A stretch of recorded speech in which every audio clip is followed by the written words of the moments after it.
Bueno, ongi etorri ikusentzule Txirrindulariak websaioaren bigarren aste honetara, gaurkoan etxeko txirrindulari bat dugu, Diego Uriarte, erratzuarra, Karforma taldeko txirrindularia, eta oso ondo hasi du Diegok denboraldia, eta beraz erabaki dugu bere izan beharko zela lehenengotariko protagonista gure saioan, pasaren astean bezala, eta aste honetan ere, eta urte osoan ere, eskerrak eman behar diogu Laboral Kutxari, gure saio hau besteagatik, eta Diegori hemen gurekin izateagatik, eskerrik asko Diego, segutxi tardatu dut nik saio bat amaiurren prestatzen, ez? Ongi etorri. Bueno, mire esker gonbidapenagatik, eta beti bezala hemen gaude bueltan ez, eta amaiurren badu zerbait berezia, eta beti hemen elkartzen gara. Diego, denboraldi hasiera bikaina egin duzu lehenengo bi lasterketa lehiatuta, bi itzuli lehiatu dituzu, lehenengoa Arabian, etxetik oso urrun, eta bestea pixkat erdutxeago, herrialde katalanetan, Valentziako erkidegoan. Batez ere Arabian, sentsazio oso onak eman dituzu. Bai, egia esan, denboraldia ongi hasteko intentziarekin egin dut lan negu hontan, eta, Arabiara bidaia egin genuen, eta badirudi maila politarekin hastea lortzen duela. Egia esan, igual ez da espero nuen hain maila ona ematea, baina oso pozik eta oso hasiera positiboa. Maila ona izan da, baina ez dakit espero zenuen Arabian top 10ean sartzea sailkapen nagusian, gainera egunez egun hobera egiten zenuen. Bueno, neguan etxean ikusi dut maila polita banola ez, entrenatzen, baina gero inoiz ez dakizu benetan lasterketetan hasi arte zein den zure benetako maila, eta Arabian ikusi da espero baino hobea zela, eta oso pozik lortutako top 10 horrekin. Kontatu pixkat nola juntzan Arabiakoa, zure gustatzen ezkizun gauzak egin zenituen Arabian, hor sartzen, baina gero, ikusi genuen, batez ere, mendatego horretan, Pizkokek irabazi zuen etapa horretan, oso ondo igo zinela, eta hori xakaso ez genuela inbeste espero. Bai, hasierako plana, esprinetan Mark Brustenga laguntza zen, eta gero egun gogorretan Unai Iribar eta Hugo Aznarren ondoan aldik eta ondoen egotea zen. Baina, bigarren egun horretan ja lehenengo malda gogorrean ikusi nuen nahiko aurrean egon nintekela, eta hori ikusita gero, bigarren egun gogorrean ja erabat estutzeko aukera eman zidan taldeak, eta oso pozik aurrean ikusteagatik nire burua, eta gero beste egunetan haize jolasak egon ziren, azkenean gustatzen zaren zerbait da, eta asko disfrutatu nuen astea izan zen. Ez zu bakarrik, zuk aipatu duzu, Hugo Aznar hor zegoela, baita Unai Iribar, Euskaldunek orokorrean maila oso ona eman duzu zuen taldean, baina taldea orokorrean ikusi genuen Pablo Carrascosa hasi berri bat, eraso bat botatzen, kilometro terdiren faltan, gero Hugo Aznar, bigarren urtekoa dala, ikusi genuen hor Pizkoken pare maila gora, ikaragarria, espero zenuten horrelako maila horrelako lasterketa batean? Talde osoa gogo askorekin joan ginen eta gauzak ongi egiteko asmoarekin. Eta ikusi zen azkenean denek ongi egin dugula lan neguan, eta gogo horiekin gauzak ongi atera zaizkigula. Eta taldea oso pozik dago emandako mailarekin, gehien bat hasieran Urko Berradek izan zen garaipenarekin, eta talde osoak izaten ari garen mailarekin. Errendimendu aldetik bikaina ari zarazte, baina gero ere zuk ondo dakizun bezala, lasterketarekin jolasten, Arabiako azkeneko etapa zure eredurik argiena da. Nahi zenuten top 10ean sartu da, beti puntu horiek mahai gainean jarri, zuzi puntu horiek, eta apostoen zenuten, hor dago bota zenuten, eta ondo atera zen. Nola joan zen azkeneko etapa hori Arabialdean? Azken etapa horretan haize asko jotzen zen eguna zen, eta bagenekien abanikoak egongo zirela irteratik, eta ala izan zen ez. Azkenean irteran egin ziren abanikoetan ja bigarren talde batetan gelditu nintzen, eta ez nuen lortu aurreko taldean sartzea. Baina gero zorionez dena elkartu eta karrera berriz hasieratik hasi zen, eta orduan erabaki nuen iesaldi bat bilatzea ez. Azkenean ez zima nintzen aurreko abanikoetan sartu, beste modu batetara saiatu beharko nintzen, eta erabaki nuen eraso bat jotzea, eta hola beste 3 txirrindularekin aurrera joan ginen, eta bukaerako abanikoetan aurretik harrapatu ziaten, eta lortu nuen helmugaraino aurreko taldean sartzea, eta hola top 10ean sartzea. Beraz, lehenengo urteko adaptazio epe hori pasata, gure betiko Diego Uriarte dugu, orain profesionaletan ere, jolasten gustatzen zaizuna, ez? Bueno, oraindik agian maila hori ez dago oso gertu, baina bueno, asmoa hor maila hortara hurbiltza da bai. Eta Arabiatik Valentzira hurbilago, baina gogorrago, eta hor bai World Touren maila igotzen zela, ez genuen pitko bezalako izar bat, baina World Tour mailakoen abiadura, azkartasuna eta tentsio hori nabaria zen seguro.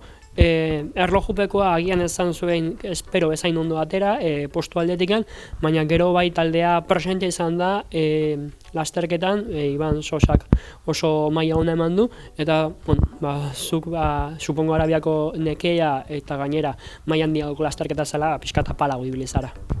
Bai, azkenean gero hortik zuzenean Valentziako itzuli da joan nintzen, eta lehenengo eguneko taldekako erlojupekoa, zen uste genuen bezain ongi atera, baina aukera bakarra zegoen, hori ahaztu eta hurrengo egunean gogo gehiagorekin ateratzea.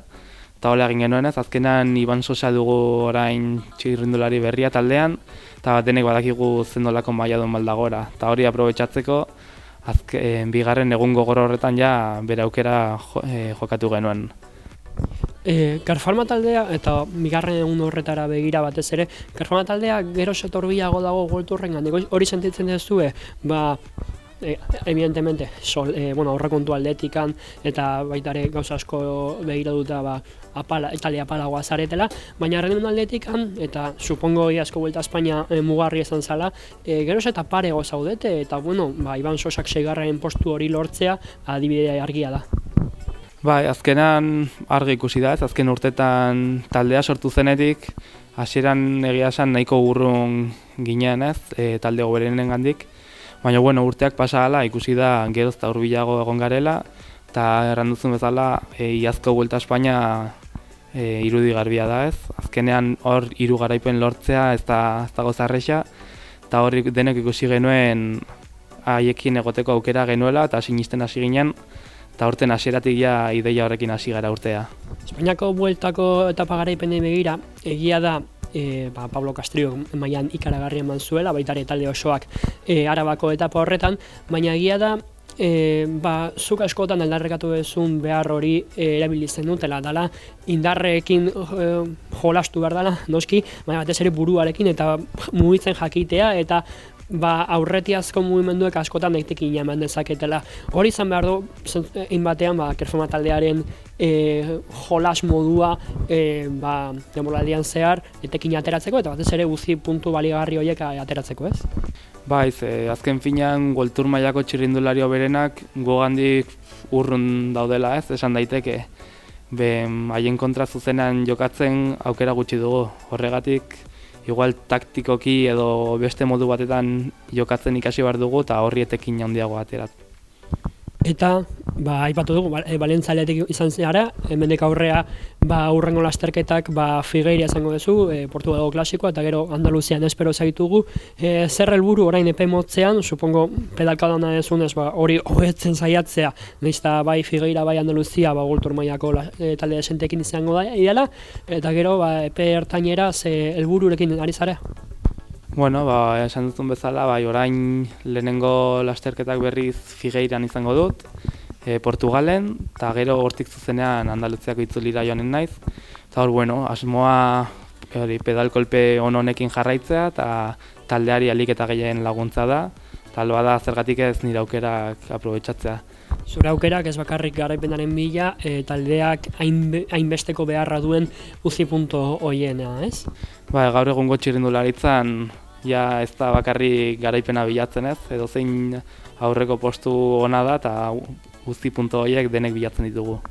Gero, egia da, eta taldearen ikuspegitikan iaz Vuelta a España izan zineten, protagonistak izan zineten ezbaidari gabe, baina supuestamente aurten tokatzen den errelebo edo txandakatze horrekin ez zarete ongo, Burgos eta Kajak hartuko dute zen plaza. Baina bai ikusten dugula, Karfarma taldea oso lehiakor eta oso indartsu hasi dula urtea, ez dakit asmo horrekin edo intentzio horrekin dagian edo 3. plaza egongo ote delakoan eta plaza hori irabazteko modutan, edo unipuligiri presioa jartzeko eta esateko guk maila oso nadakau eta World Tour honenen pare egon gaitezke, beraz burrukatu nahi dugu plaza hori. Vuelta a Espainiako gonbidapenen afera hau inork ez daki ez, gertatuko den, azkenan bi gonbidapen daude bakarrik, egia da ia azken formata Euskaltel egon ginela, bueltan, eta aurten ez dakigu aldatuko den, baten batek errepikatuko duen, edo beste talde berriren bat sartuko den. Orduan ez dakigun gauza den ez da, orain taldeak buelta egin edo ez, asmo bakarra du, gauzak ongi egin, eta puntuak irabazi buelta Espainiak korritu edo korritu gabe. Beti ere, puntuak beharrezkoak direlako urrengo urteko, 2026ko buelta Espainian, egon nahi badezue. Aipatu dituzu orain, Andaluzian izango zarela, eta gero zer tokatuko da, Katalunia aipatu didazu lehenago, eta ez dakit, seguro Euskal Herriko itzulia eta Indurain sari nagusia hor beti gorrez markatuta ditugula Euskalunok. Bai, orain printzipioz Andaluzia eta gero alturako entrenamientoa egitera igoko naiz, eta gero asmoa Kataluniako itzulia egitea da, ez? Eta hori eta gero Indurain bai badudala egutegian sartuta, baina itzulirik ez. Deigarria da, nola ibiltzen zareten profesionala, Arabian izan zara, gero Valentzian, gero Portugalea zoaz, berrizan Andaluziara. Dinamika guztiz aldatzen da, leheno afizionatuetan zen, asteburutan lehiatu eta astean zehar hemen egon entrenatu ikasi eta bar, eta orain blokeka aldatzen da, eta gero altura egiten dezuek, etxetik kanpo, baina beste dinamika batzuekin. Asko aldatzen da, gorputzak nola asimilatzen duen esfortzua eta asko intensoagoa da, baina gero atxeden epe luzeagoak, ez?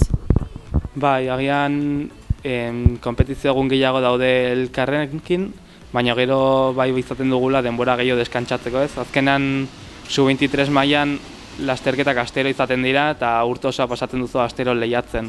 Eta hori profesionaletan ez da gertatzen, ez? Azkenan baditugu egun gehiago lasai egoteko etxean eta ongi entrenatzen jarraitzeko. Eta nola daramazu profesionalen bizitza hori? Ongi oso gustora, ez? Azkenan amets bat bizitzen ari naiz eta espero nuen bezalako bizitza, ez? Egun osoa bizikletan, gustatzen zaidan gauza egiten eta oso gustora. Arabiakoarekin ja arreta ditu duzu bentsat, segitzen zaitugu nahi da gauzak nahiko txukunin dituzula, baina supongo beti prozesu baten menpe zaudela, pixkanaka hobetzen joateko, ez dakit nora begira zauden, zer txerrunduari erreferente dakazun horrera iristeko modun, agian Pogačar bat beti erreferente izango da, edo Van der Poel bat, baina horiek zailagoak dira, baina zeinen erreplikain nahi duzu eta zer nola dijoa prozesu hori? Prozesua mantxo egiten ari naizen zerbait da, ez? Azken finean nien naizola baritarekin ukitutako txirrindulari bat, bakoitzak bere denbora behar dugu eta mantxo hobetzen joatea da helburua, ez? Azken finean urte zailaetatik hasi eta gerozta urte hobeagoak egitea da asmoa. Urte zaila aipatu duzu, supongo iazko oso zaila izango zen, batez ere hasiera ilusionatuta, baina gero tropelan sartzen zara eta miseri desente pasatzeia lehenengo urtean, ez? Bai, azkenean kategoria aldaketa asko nabaritzen da.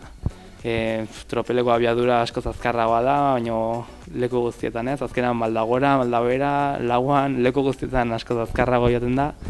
Eta orduan urte zaila izaten da, ez? Normalen lehenengoa. Gainera, hori arrenduzun bezala lesio horrekin, hilabete terdi egon nintzen biziketan ibili gabe, baina uste baino lehen eta hobe bueltatu nintzen, beraz nahiko pozik. Da bera aldere pentsatet gutxi egongo dela zu bezala jaisten direnak, ez? Badira, hobe jaisten direnak. Eta horrein sumatzen aldezu, baina urte bat pasata lasaiago edo gustorago ibiltzen zarela tropelean, edo oraindik ere hor gantxoarekin ibiltzen zera askotan? Gantxoarekin ibili baino, ja badakizu tropelaren funtzioa edo nola ibiltzen den tropela, ez? Karrera desberdinetan. Azkenan ez da berdina Paris Tours moduko klasika bat egitea, edo Mercantour bezalako portu gogorrak dituen karrera bat. Orduan azkenan hori ikasi eta zuretzat hobe da. Eta Diego, elkarrezeta amaitzeko, jarraitzei asko eskatu digute beste programa batzuk, batez ere revuelta egiten duen bezala, galdera ikur bat geratzea gure saio honetan, beraz galdera bihurri batein nahi duzu, baina bihurria intimidadean sartu gabe, baina bai interesgarria iruditzen zaigula, batez ere gizarte mailan badakigu Euskal Herrian eta Europa osoan orokorrean etxebizitza krisi bat bizitzen ari garela, eta beti txirrindularitza eta batez ere txirrindularitza profesionala ikusten da, pixkat elite modura, soldata duinak dazkazuen, aizta minimoak esan duinak dira, eta galdetu nahi duzun, zure testu ingurua, zure bizitza, zuk ondo ezagutzen dezula, esango zenuke, kapaz esango zinela edo almena esango zenula, etxe bizitza bat erosteko zuk nahiko zenuken tokian? Bueno, oraintxe bertan ez nuen posible izango ez. Azkenean gure soldata, ez dira txarrak, baina ere ez dira beste munduko ezer. Orduan oraintxe bertan ez nuen posible izango, baina azken finean orain etxean gurasoekin bizi naiz, ez ditut gasto handirik, eta etxetik kanpo egun asko pasatzen ditugun ez taldearekin gasto gutxi izaten ditugu, beraz, urte batzutan aurrezten egon eta gero, igual bai. Gurasoekin gozo jarretzen zu etxean. Oso gustora bai. Eskerrik asko, Diego, eskerrik asko zuei beti bezala gure bideoak ikusteagatik, eta aurren arte.